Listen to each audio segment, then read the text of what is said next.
Good afternoon, Mindsetters. It's another beautiful, beautiful Tuesday edition of Mindset Learn Extra. I am Katleho, and of course, we're going to be together for an entire hour where we'll be doing nothing but thrashing that life science grade 11. And I'm not alone in the studio as usual. Hey, sir, how are you doing?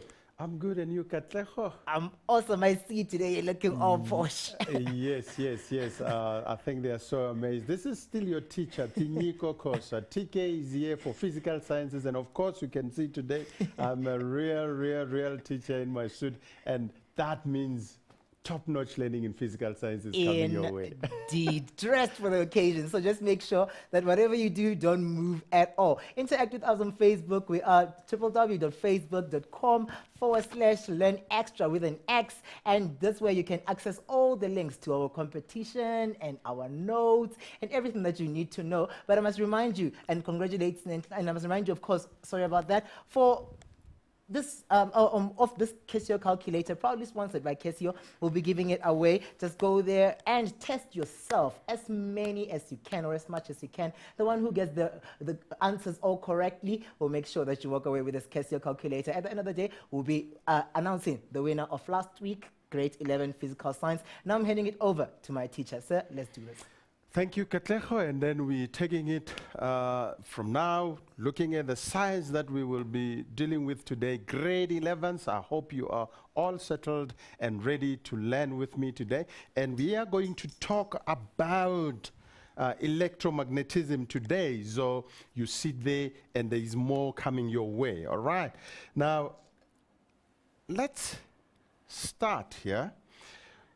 In this lesson today, we will be looking at the magnetic effect of an electric current. Okay, so we'll be talking about that. We'll be discussing what effect would electric current have, okay, the magnetic effect that it has. How does it come about? What causes it? That's the discussion that we'll be having a look at. It's too theoretical, of course, but it's one area that becomes so applicable in our lives because basically we get to generate electricity that we can't live without in our lives. Through this, actually this is where it all came from, that we can be able to generate this energy. So it's a very useful and interesting section in physical sciences. We will also be discussing the electromagnetic induction, okay, and using, of course, Faraday's law. And this is where it is basically located.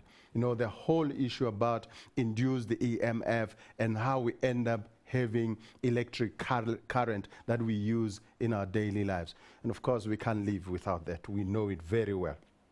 Okay, now, let's have a look at the challenge question for the day. The challenge question that we have today is as follows. Lerato knows that she can induce, okay, she can induce a current in a coil by pushing a magnet in and out of the coil. Describe what would happen to the current if she dropped the magnet. So this time she drops the magnet with the north pole facing down and allowed it to fall through the whole coil.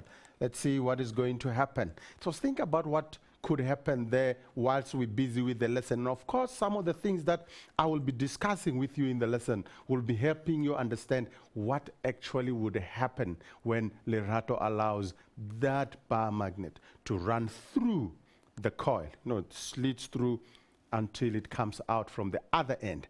What will be happening and how will there be some current that will be induced, okay? In fact, EMF will be induced, but then how is it going to be induced? What are we going to observe? Think about that as we move on in the lesson. Okay, so that was our challenge question for the day. Let's have a look at this summary here of facts, summary of information around electromagnetism. Okay, now look, in science, it's very interesting. If you've got a topic, or you start with a new topic, you don't know about it, you have never learned anything about it, but when you read it, it should give you some idea of what it is all about. When we say electromagnetism, you would see that that whole word, electromagnetism, magnetism, you would see that this word is made up of two portions. I've got electro there and I've got magnet there. Obviously, or magnetism there. Obviously, this one should be coming or should be having something to do with electricity. So I'll be talking about something that has to do with electricity. But whatever I'm going to talk about that has to do with electricity has got some bearing on magnetism or magnets as we know them. So there shall be magnets, there shall be electricity. That is what should be coming into your mind, even if this section is completely new to you. Okay, so that is what it is all about. Now let's get into the depth of it. All right, a magnetic field, all right, a magnetic field is an area in which a magnet will experience a force, or a magnetic object will experience a force. And that force, of course, will be a magnetic force because it is due to a magnetic field. So it is due to a magnetic field, the force must be a magnetic force. Okay. When a current flows through a conductor, a magnetic field is created around that conductor. Okay? And then we can actually tell the direction of this magnetic field. How do we tell it? We define the direction of the magnetic field as the direction in which a north pole of a compass will point. In other words, in that current carrying conductor, if I've got a conductor here like that, lying like that, say this is my conductor, and there's current passing through it, by virtue of having current passing through it, it will create a magnetic field around itself.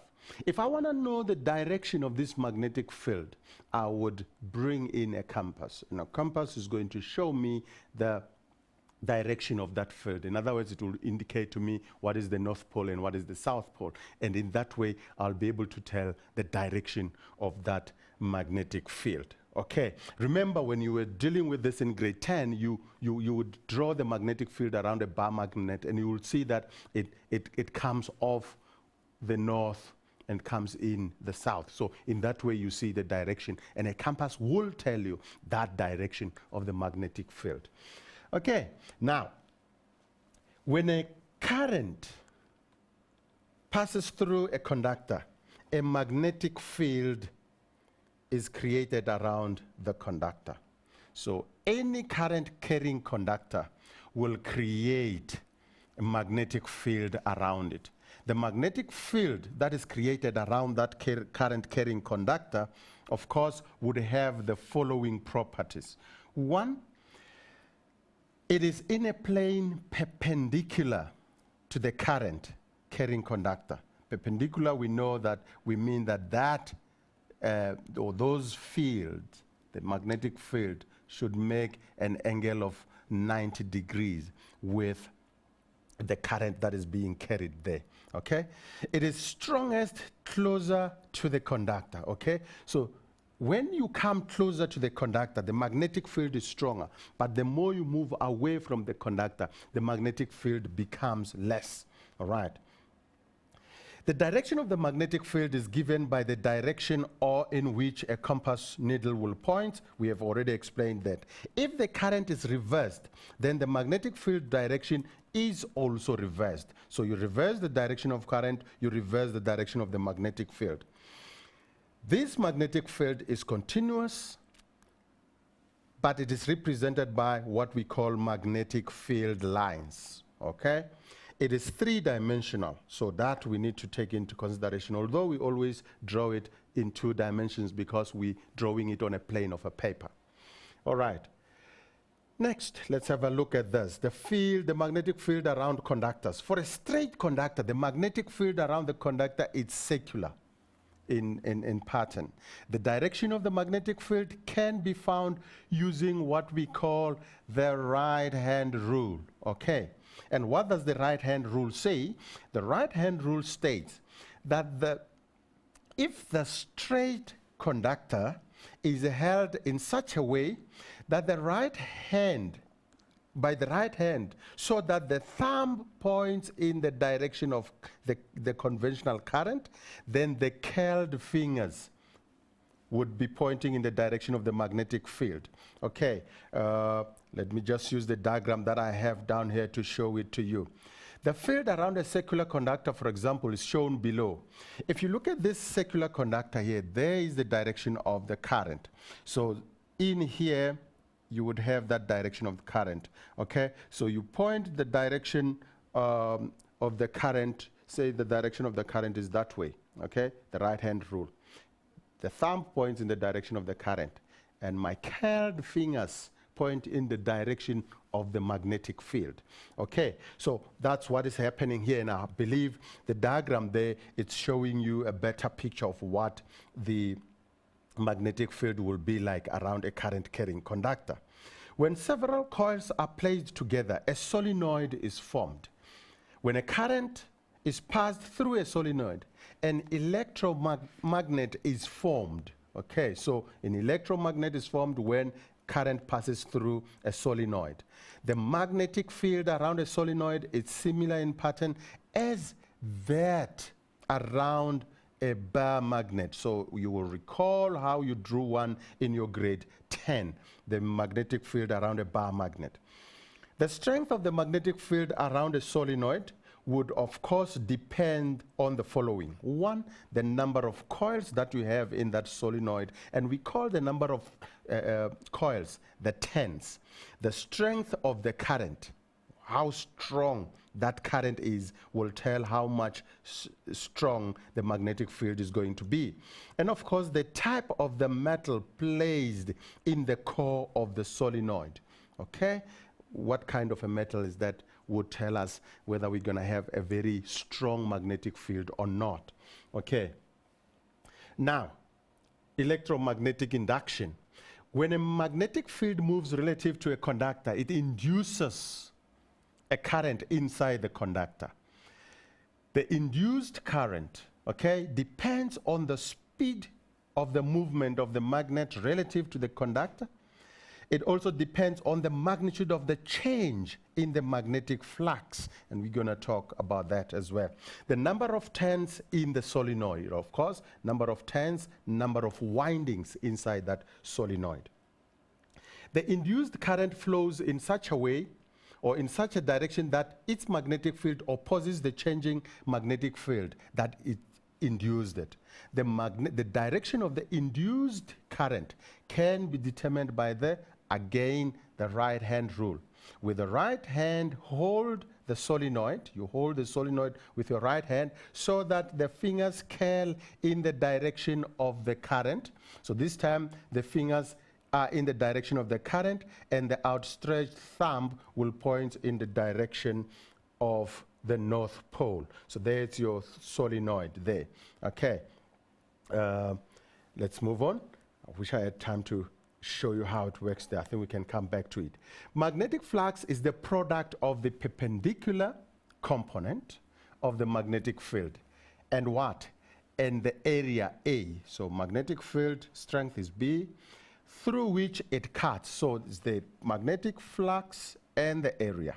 Okay. The magnetic flux can be calculated using the following equation. That is magnetic flux, which is denoted by phi equals to B, but using the perpendicular component to the area. Therefore, that means BA cos theta. Okay, cos giving us that perpendicular component. And like I said, phi is your magnetic flux, B, it's your magnetic field strength, A is the area, and of course, theta is the angle between B and the normal to the area. Okay, or that the surface, all right. Faraday's law. This law is very important because it is from this law that we are able to determine the EMF that we're going to generate if we're using our generators to make our electricity. So Faraday's law says that, of electromagnetic induction, states that when a magnetic field moves relative to the conductor, an EMF will be induced in the conductor. The induced EMF in the conductor is directly proportional to the rate of change of the magnetic flux. So what does that mean? Mathematically, it will mean that EMF would be equal to minus n delta magnetic flux divided by delta T. Now, that is EMF. N is the number of turns. Phi is change in magnetic flux, which is measured in Webers, okay? And then T is, of course, time. Now, you would ask yourself why the negative there. But the thing is that when you induced, the magnet moves relative to the coil, the induced EMF always acts in such a way that it opposes the direction or the pole of your magnet there. Okay, so the magnitude of this induced EMF, of course, will depend on the area covered by the magnetic field and the strength of the magnetic field. And, of course, the rate at which the motion is happening. It's a relative motion, okay? And the number of turns that are there. Okay, so that is more or less the summary that you had to get in terms of this electromagnetism leading to electromagnetic induction. I hope when we come back, we're going to have more to talk about in terms of questions and how we answer them. Let me hand it back to Katleho. Thank you very much, sir. Of course, remember our important links on Facebook. We are facebook.com/Learn Extra with an X. On Twitter, we are @LearnExtra. And our website is up and running. It's www.learn.extra.co.za. I'm coming back to be giving you more and more details of our awesome competitions that we are running. And, of course, I'm going to be handing it over to our awesome teacher, Tinyoko, who's looking awesome to take it away. Don't move. We'll be back after this.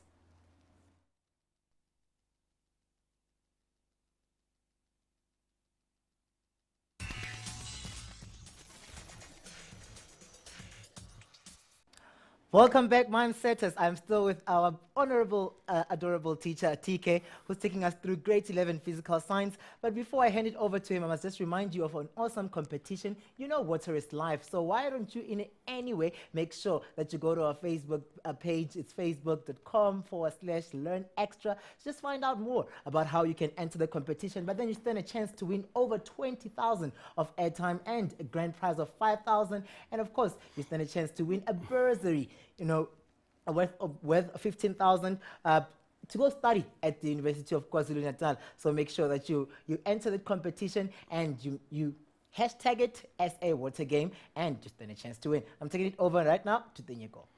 Thank you, Katleho. Let's now come back to the learning. We're going to have some questions that are going to help us understand more about this thing called electromagnetism and what are the possible questions in the exams that can come our way, assignments and books that we can use to practice and get used to this. I said when I started that this is too theoretical when you're still dealing with it, trying to understand it, trying to internalize it in your mind. But then questions are going to help us understand more on how to unpack it further. What do we mean when we say there's a magnetic field there? Can we represent it? How do we represent it? Such questions will be answered in some of the questions that I have for you in here. And of course, you will have a chance to ask your questions as well, and we'll try to answer them as far as we can. Now, let's come to these questions here. Let's look at the first one, question number 1. All right? It says, complete the following sketch. Okay, we've got more than one, basically, sketch diagrams by clearly indicating the direction of the current and the direction of the associated magnetic field. Okay, so we start with the first diagram here. The first diagram on 1.1, it's a conductor connected to a battery. So it's connected to a source of energy, and that battery is made up of 2 cells. We know that once we have got 2 or more cells, we have a battery. Now, the trick here, we have to show the direction of current, and we have to show the associated magnetic field. Okay, so those are the 2 things that we need to deal with here. Now, how do we show that? In the first place, we need to know that when it comes to current, we talk of conventional current. Okay, conventional current. Now, what does this mean? It means we're seeing current as something that actually moves from positive to negative. All right. So when we look at this battery here, there I have my positive, here I have my negative, and therefore my current I think you remember that current is denoted by the letter, capital letter I. My current I will therefore be moving in this direction. Okay, so it will be in that direction there. It will also go, it will be in that direction there. So we see it coming into the conductor in that direction. So we see current moving in the conductor in that direction. Let me put that arrow there for the current inside the conductor, because this is the conductor where we need to show the direction of current plus the kind of the associated magnetic field that will be there. What do we know about magnetic fields and current carrying conductors? If a conductor is carrying current, that conductor will generate a magnetic field around itself because there is current. If there was no current, current switched off, no magnetic field around that current carrying conductor. But once it begins to carry current, then we have a magnetic field around it. Here we know that it is carrying current, so there should be a magnetic field created around it. I'm erasing here so that I will have space to show what I'm talking about here. So we know that current is moving in that way, so we know from which point is entering our conductor. When we are to find the direction of the magnetic field around the current carrying conductor, we are to use the right-hand rule. The right-hand rule says my thumb must point in the direction of the current, and my curled fingers will then be pointing in the direction of the magnetic field. So in this case here, I do want you to see my hand, okay? Do want you to see my hand. This thumb is pointing in the direction of current, okay? I don't want that to be there. This thumb is pointing in the direction of current, and my curled fingers will go over the current carrying conductor. So it will be curled in that way. So I would have my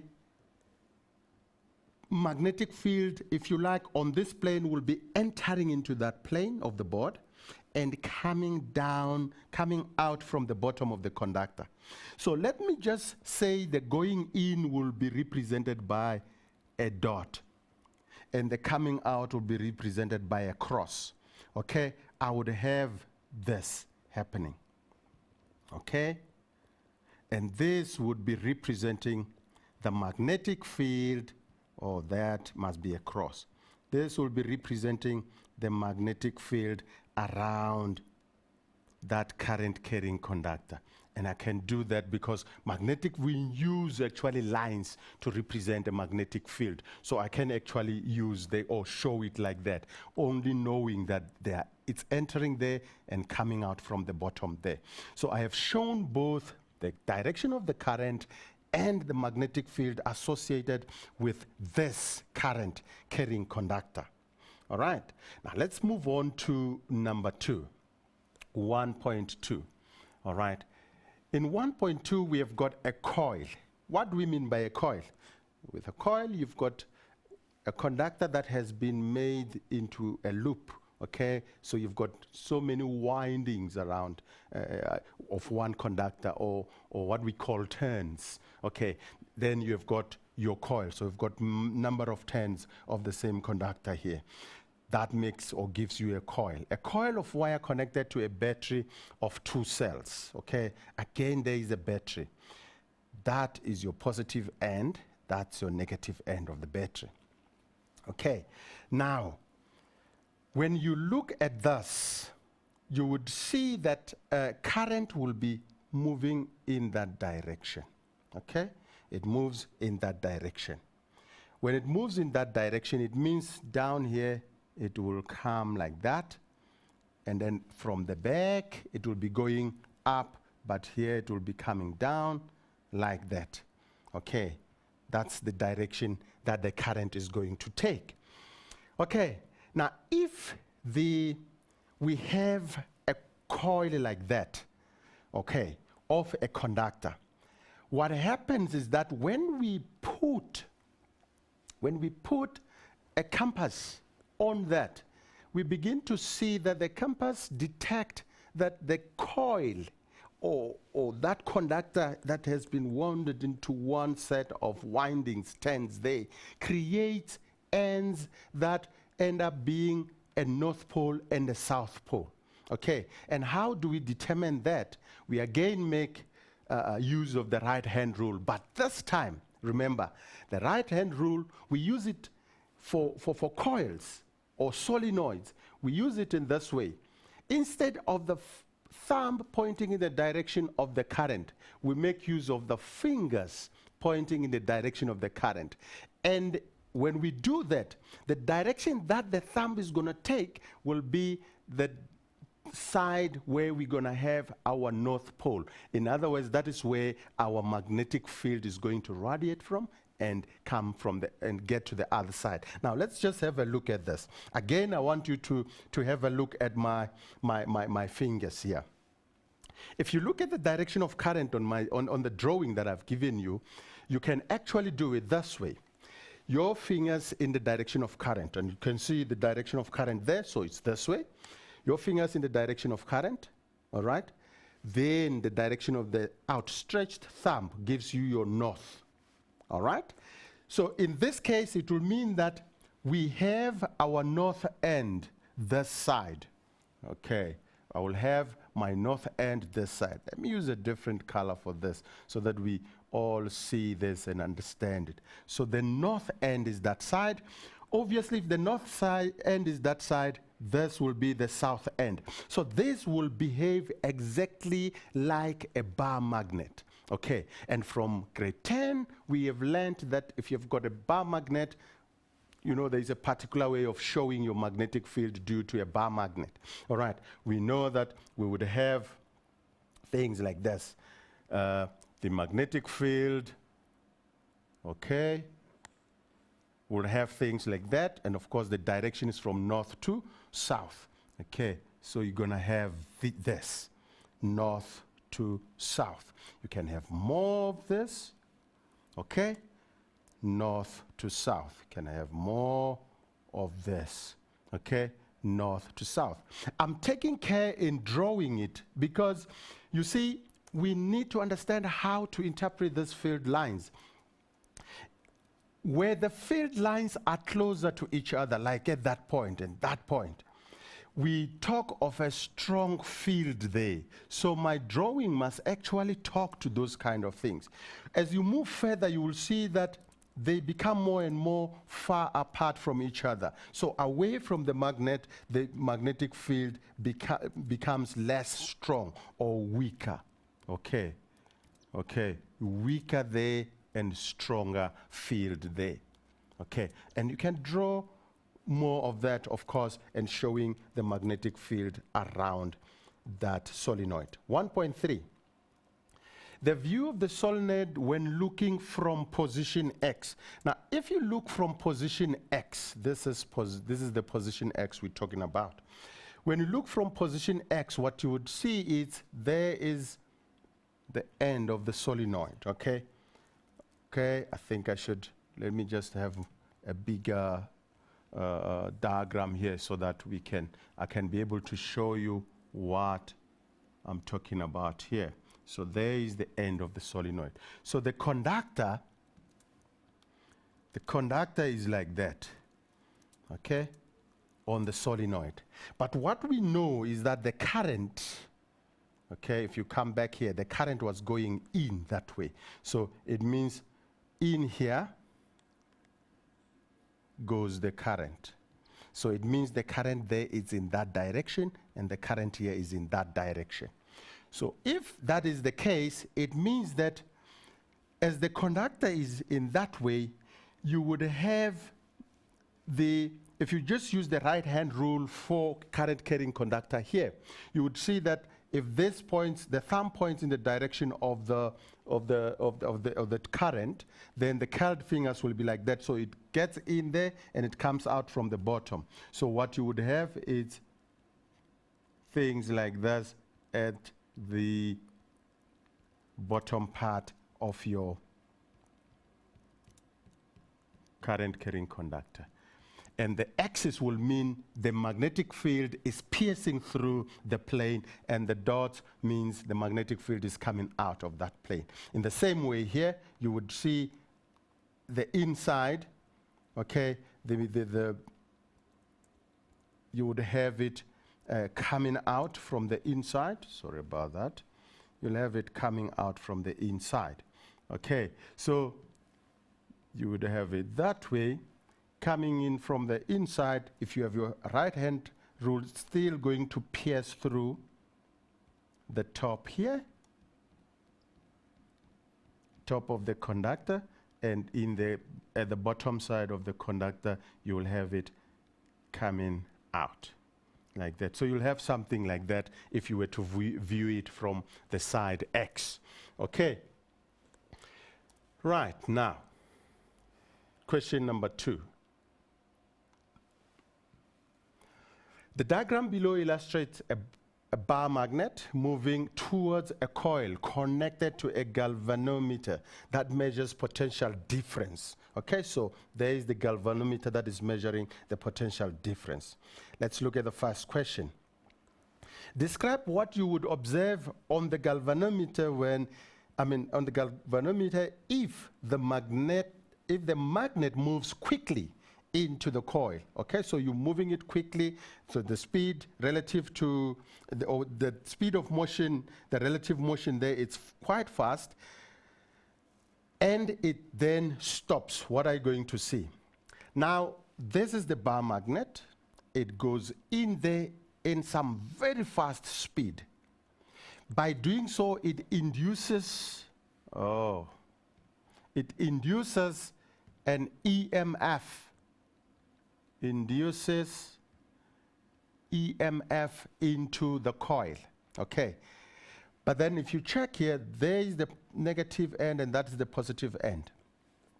When you push this magnet into the coil will work out in such a way that it makes this side to be the north pole, because there is your north pole of the bar magnet.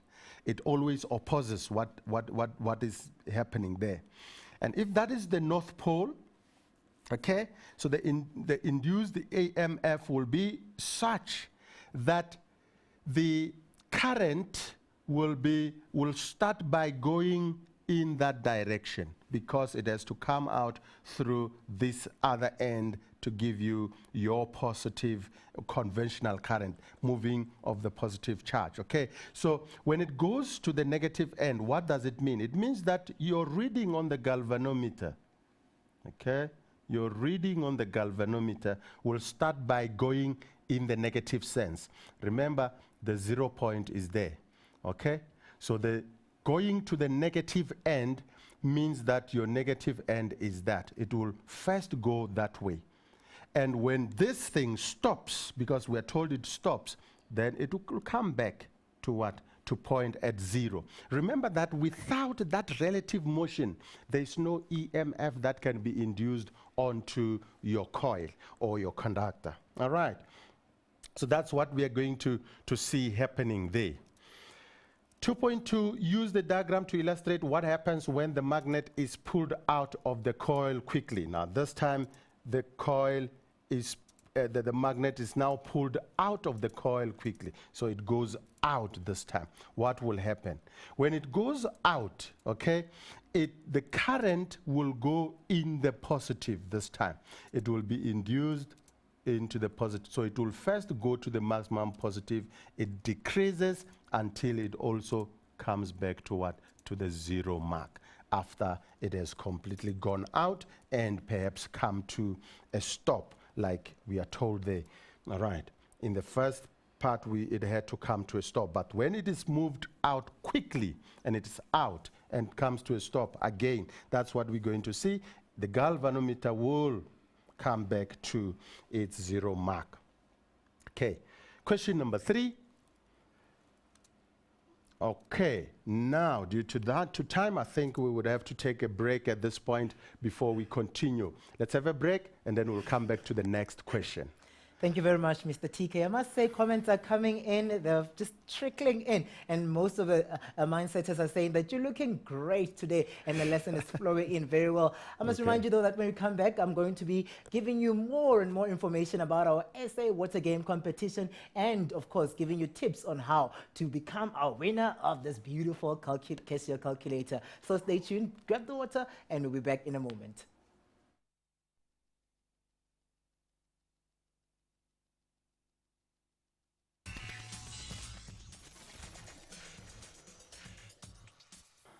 Welcome back, Mindsetters. I hope you're all rejuvenated and active for this last round of Grade 11 Physical Science Mindset Learn Extra Special. Of course, I'm with my teacher, TK, and there's a beautiful, beautiful question here, or maybe should I say an answer from Nati Foge Ayanda. And Nati Foge Ayanda is saying that the magnet will attract the coil and it may lead to force of attraction. What do you say about that? Oh, okay. No, Ayanda's thinking is it's actually working with us. I like it, Ayanda. Thank you so much. But okay, so we know for sure that if you've got magnetic objects, okay, there is a bar magnet, here is a magnetic object, there could be attraction there.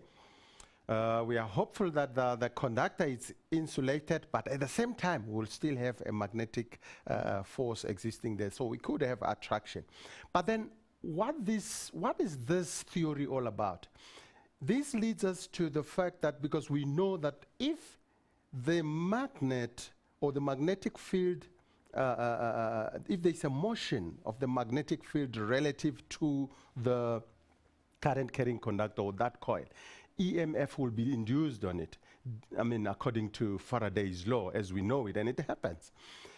But then when we use this is just a simple, practical thing that we can use in a lab. And what we do is we hold that magnet in such a way that we carefully enough not to allow any contact between them, so that that force of attraction is actually nullified. We don't have it there, so it can't move up or down or get come into contact with your conductor.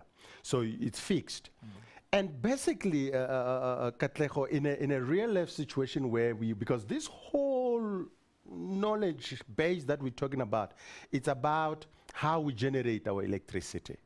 So in generating electricity, we use huge generators, okay, where we've got huge turbines that are turned by either steam of water or the energy that we get from coal.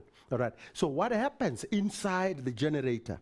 In that armature, you've got so many coils, you've got so many turns in there, thousands and thousands and millions of them, if you like.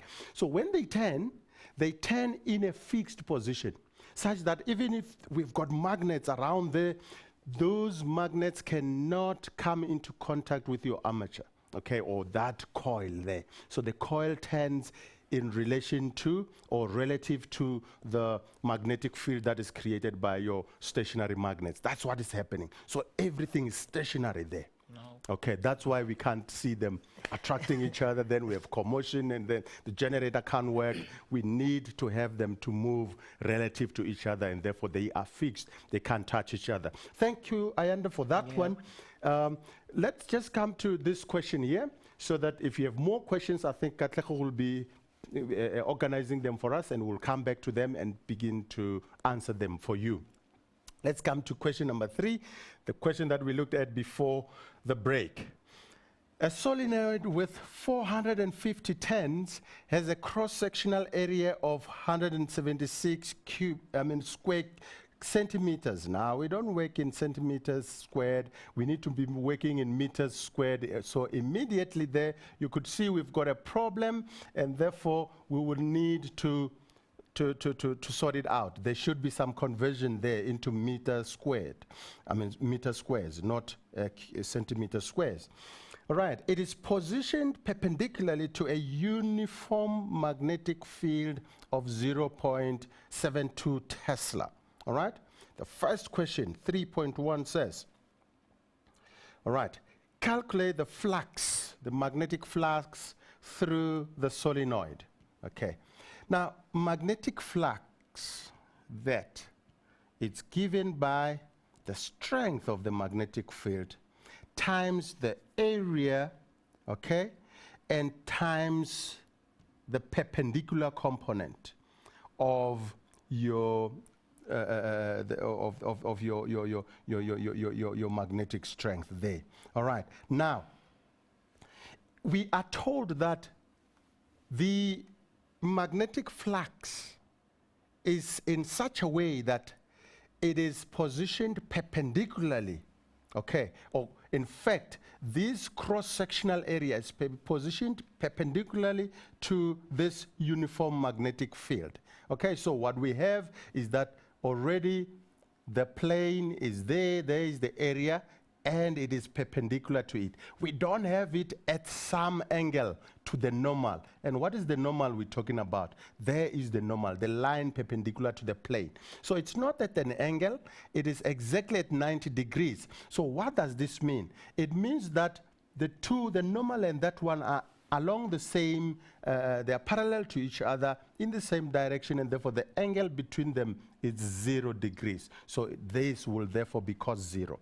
Now let's calculate for phi, the magnetic flux.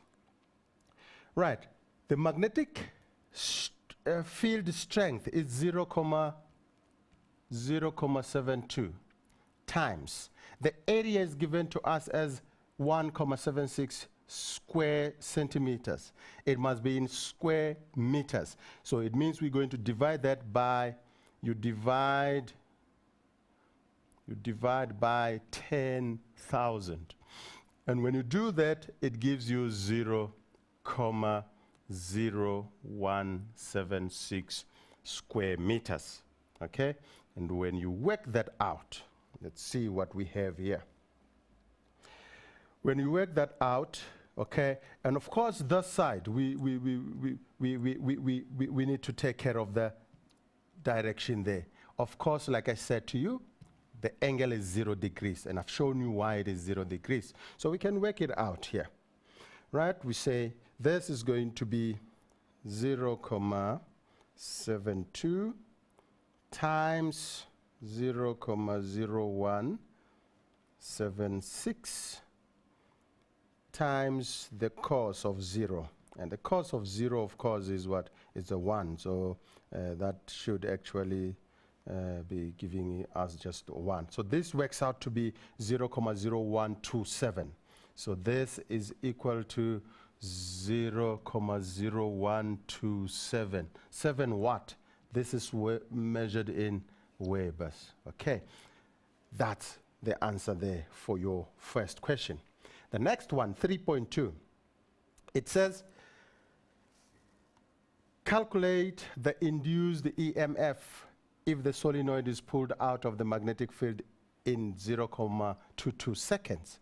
Now, EMF equals minus number of turns change in the magnetic flux divided by change in time. Now, I think you remember what I said about the negative, that it is all about the direction that the solenoid is going to have in terms of the north, each north. If you bring in a north, it will bring a north onto it. So it always acts against whatever external influence or effect that is brought about by the movement of that magnet, bar magnet in this case. So we are told that this number of turns, it's 450 turns. So this will be minus 450 turns times, what is our flux from our calculation here? It's 0,0127. So 0,0127, it's our flux. So change in flux, when it goes in and comes out, it means it is from 0. It is actually from a value to some 0, okay, to a final value of 0 Weber. So you would say that this is 0 minus 0, Ooh. 0,0127. So 0,0127, 0,0127. And that should be divided by the time. Change in time, it's 0,22 seconds. And what do we get at the end? What do we get at the end? We make use of our calculator quickly. We've got 450 minus 450 times, this is going to be a minus, so immediately, okay, that is going to be a minus there, you can see. So immediately, I just leave out the minus before the 450. So 450 times 0,0127, 0,0127, and you divide that by the time, 0,22. And what do we get? Let's have a look at it. It works out to be 25,97,98 volts. 25,98 volts. So that is 25,98 volts. Okay, that is the EMF that will be given off, or that will be induced onto that particular solenoid. Okay, good. Now, coming to your challenge question, Lerato knows that she can induce a current in a coil by pushing a magnet in and out of the coil. Describe what would happen to the current if she dropped the magnet with the north pole facing down and allowing it to fall through the whole coil. So it's like I've got a coil like that, and I throw it like that. It moves out of the coil like that. What is going to happen? What are we going to observe there? In the first place, once you have the coil, once you have that coil, okay, so there is the coil, okay,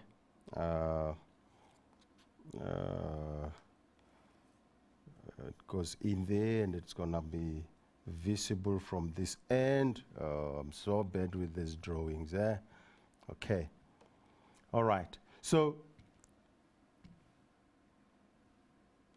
there is the coil, goes in from the other end, then it comes out the side, okay, so we see it coming out, goes in, we can't see it again. Okay, but okay, so comes in there, we can see it, goes out. The magnet comes from the side. There is the north. When the north is there, we have said that the coil is going to create its own north in that way. So it is pushed in there. Okay, it goes through until it comes out that side. All right, what is going to happen is, as the north and the north begin to be in the space of each other, the magnetic field begin to interact. We're gonna have the magnetic field, okay, interacting, and therefore we're gonna have the, on this galvanometer, we're gonna have that pin deflecting, 0 mark. It will go to one end. So in this case here, if that is minus and this is positive, okay, we will see the current coming in that way, and therefore it will first go to the negative. So it will first go there. It goes through, it goes to the maximum.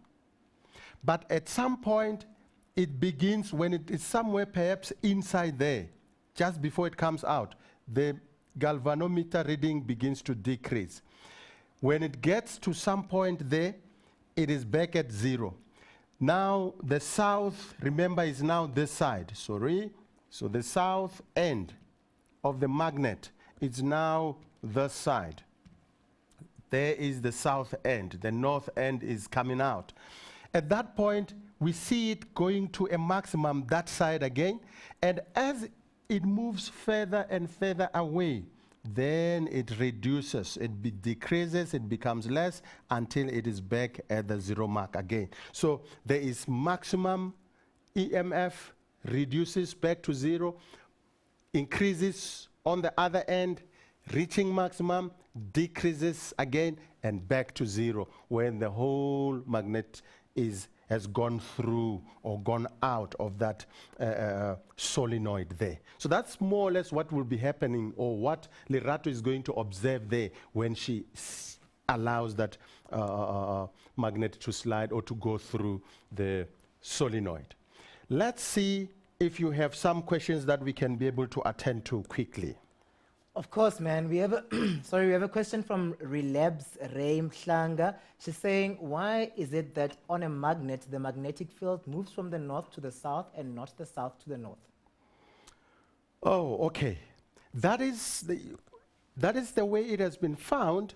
This is an experimental task that was performed, that we see the magnetic field coming from north and being received in the south.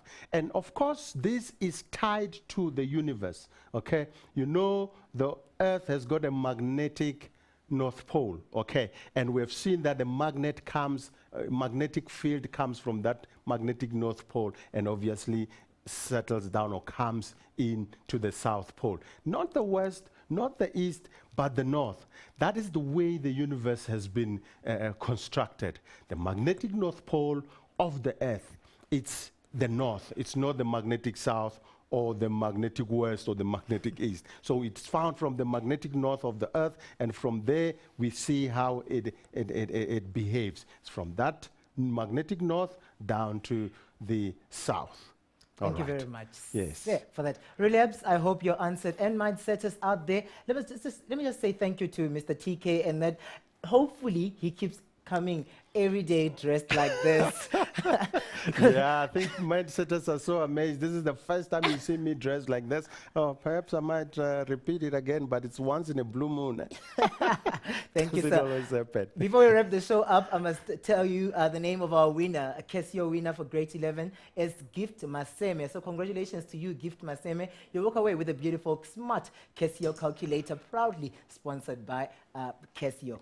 More or less, I must just more or less remind you of a competition that we are running. It's a water game competition. Just make sure that South Africans, we respect and value what water stands for. The competition, you stand a great chance to win a grand prize of 5,000, airtime of leading up to 20,000, and a trip, you know, of your choice, family, friends, to any destination of your choice, or more or less a game reserve of your choice around the borders of South Africa. It has been an awesome pleasure being with you. In your presence, we are on Facebook, facebook.com/Learn Extra. On Twitter, we are at Learn Extra, and our website is up and running. It's www.learn.extra.co.za. Take care, keep blessed, and be well.